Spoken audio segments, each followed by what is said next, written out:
Sveiki draugai, sveiki bendraminčiai.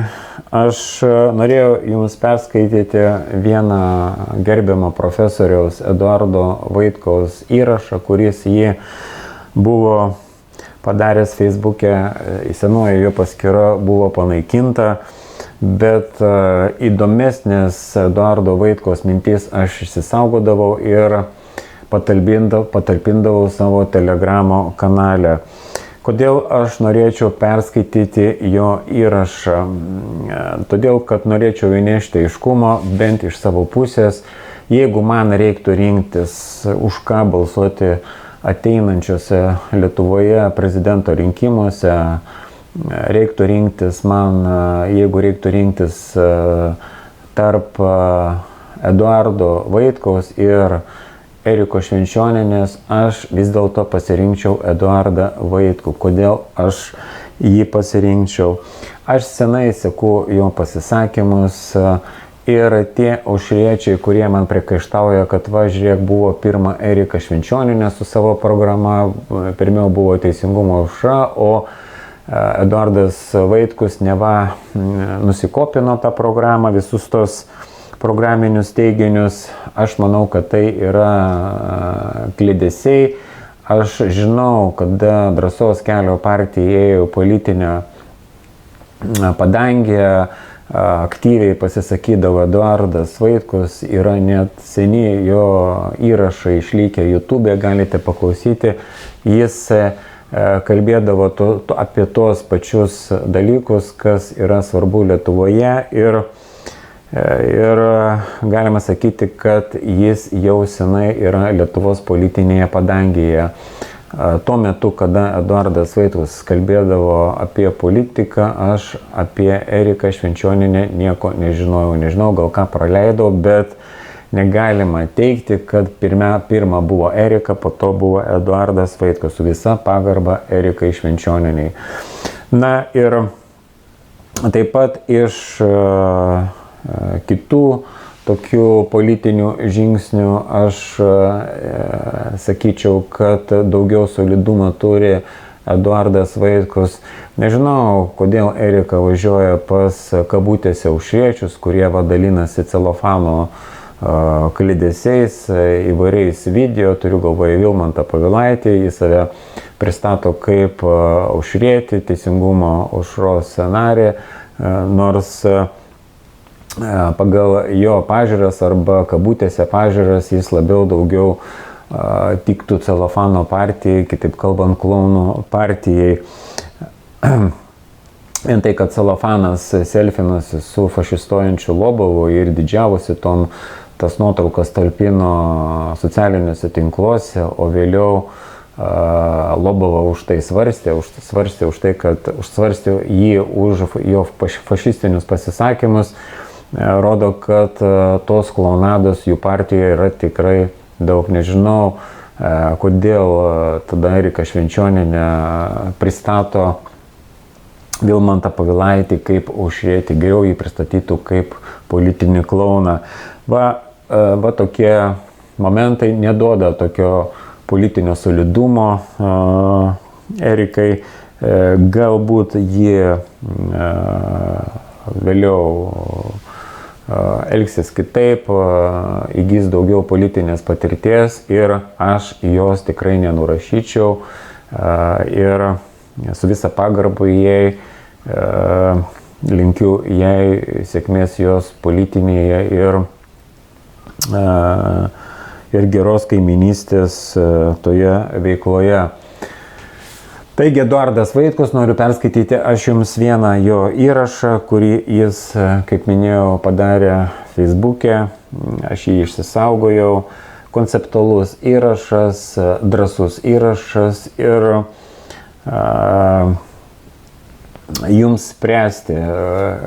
Esmė ta, kad daugelis iš mūsų labai greitai pamirštame, kas buvo prieš metus, prieš 2 politikų pasisakymus ir karts nuo karto yra gerai apie juos kalbėti vėl ir įdomesnius momentus priminti. Va, ką rašo Eduardas Vaitkus. Amerika yra teroristinė valstybė, bet Lietuvos Seimas nemato tame jokios problemos. Nes Amerika yra geras teroristas. Geras teroristas yra tas, kuris duoda pinigėlių, kad išvelgtumėte gėrį teroristo teroristinėme veiksme. Ir kad Lietuvą administruojantis vasalai galėtų geriau gyventi. Juk viskas tame kreivųjų veidrodžių pasaulyje yra perkama ir parduodama. Juk todėl Lietuvos anūkas vardu Gabrielius ir prisipažino, kad mes esame iš kito paralelinio pasaulio. Ši valdžia peržengė visas ribas, jie yra užribi, ne mes. Atrodo paprastas įrašas, trumpas, bet pasakyta to įrašo labai daug. Tai tiek šiam kartui, tą ir norėjau pasakyti. Karts nuo karto aš jums perskaitysiu Eduardo Vaitkaus įrašus. Jie yra, galima sakyti, turi išliekamąją vertę politikoje ir kom galėsiu, tom prisidėsiu jo kovoje dėl prezidento posto. Na ir aš suprantu, kad kažkas turi jį palaikyti, bent minimaliai, nors mūsų jėgos tikrai yra nelygios toje kovoje, lyginant su ta sisteminė visa televizija, sisteminiais portalais ir taip vadinama opozicinė televizija.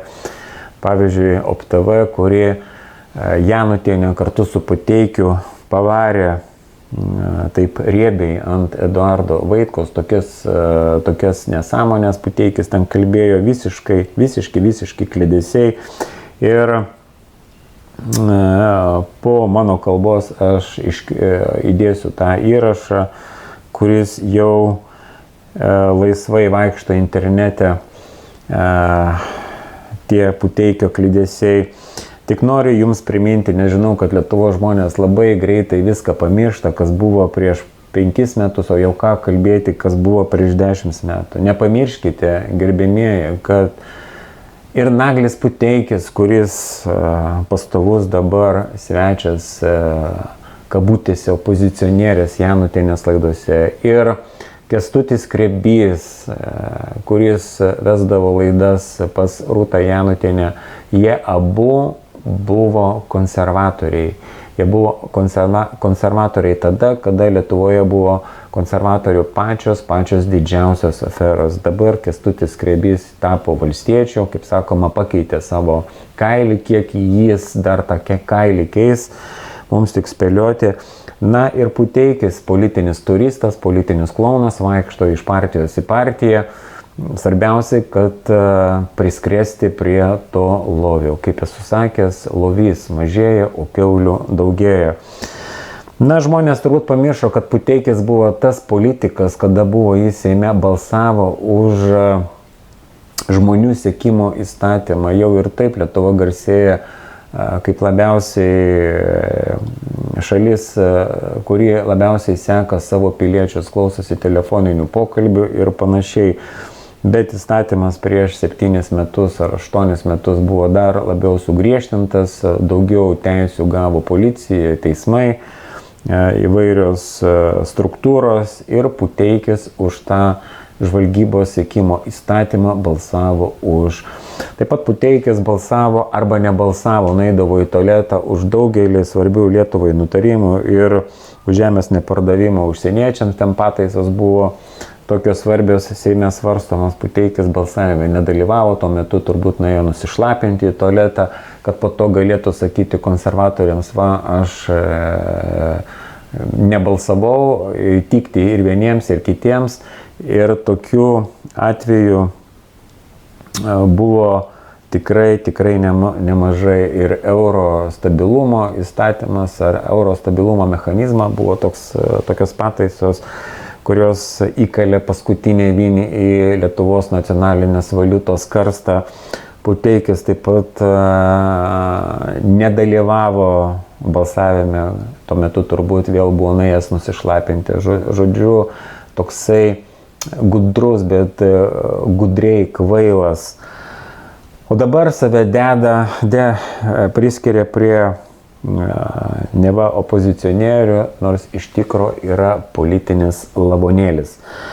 Na, apie Janutienę tikrai net nėra ką šnekėti, tai tokia propagandistė Lietuvos avims, nes propaganda tikrai būna propaganda labai kokybiška, kur tiesiog tokia subtili, kad neatskirsi, kur tiesa, kur melas, jinai užmaskuota, yra daugiasluoksnė tokia, tai yra profesionali propaganda.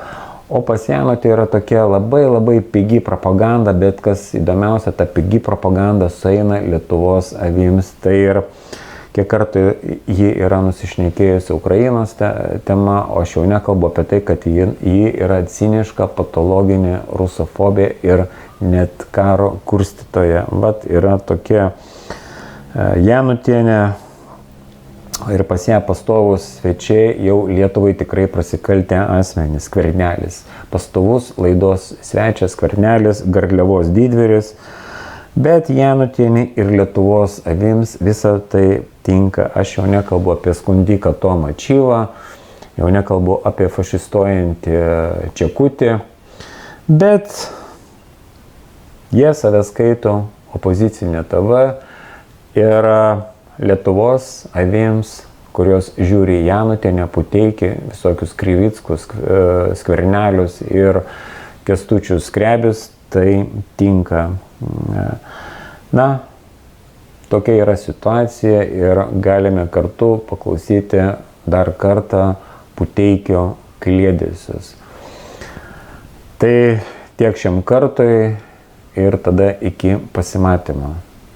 Vėgėlė yra labai sunku apsispręsti, bet Vėgėlė, jeigu jisai apsispręs, jisai yra rimtas kandidatas. Lyginant su celofanu, iš viso negali lyginti. Todėl, kad tai yra kvalifikacija, tai yra žmogus tikrai priklausantis elitui.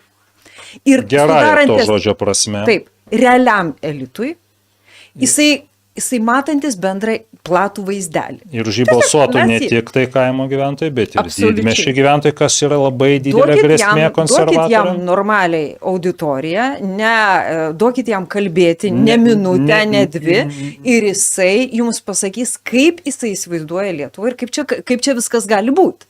Ir paskui, maža to, paskui Vėgėlę į politiką atleitų daug žmonių, kurie be Vėgėlės, be lyderystės, paskui jį eina žmonės. Jisai pakeltų nuo sofų žmonės, kvalifikuotus, inteligentiškus, turinčius kompetenciją valdyti valstybę, pakeltų juos ir atvestų į valdžią. Tų, kurių ten nėra. Vietoj visų šitų valkatėlių, kurias atsiveda dabar konservatoriai. Arba beveidžių banko valdybos, konkurencijos tarybos ir kitų labai svarbių institucijų, beveidžių žmonių, kurios paskiria Nausėdą. Aš tikiu, kad Vėgėlė skirtų ne beveidžius, o dorus principingus. Noriu to tikėti ir tikiu to. Bet aš noriu dar vieną pridėti prie tavo šitų nuopelnų, kaip čia gebėjimų, tų teigiamų savybių Vėgėlės. Visi dešinės patriotinio spektro kandidatai, visiems jiem yra iškasta žarijų duobė. Iškasė tie patys pilkieji konservatorių kardinolai. Jie darys tokį veiksmą. Jie iškels 20 kandidatų protestinio elektorato į prezidentus. Pavyzdžiui, tenais Eduardas Vaitkus, toksai medicinos profesorius, palaikantis Putiną, reiškia, ir sergantis už Rusiją, reiškia, šitam Rusijos agresijai prieš Ukrainą. Ir tokių iškels labai daug ir visiems jiems padės surinkti parašus elektroniniu būdu. Bus duota instrukcija. Tai štai visiems patriotiškiem žmonėm, kurie dalyvauja politikoje, tai yra grėsmė. O Ignui Vėgėlei tai nėra grėsmė, kadangi visi tie, kuriuos iškels trečiasis pilkasis kolektyvinis konservatorių kardinolas jų rinkimų štabas, Vėgėlei šitoje vietoje kaip nuo žąsies vanduo. Nes visi tie Vaitkai, celofanai ir kiti panašaus kalibro veikėjai, tai vis dėlto jie neatlaikys prieš tos teigiamus Vėgėlės bruožus, kuriuos tu išvardinai.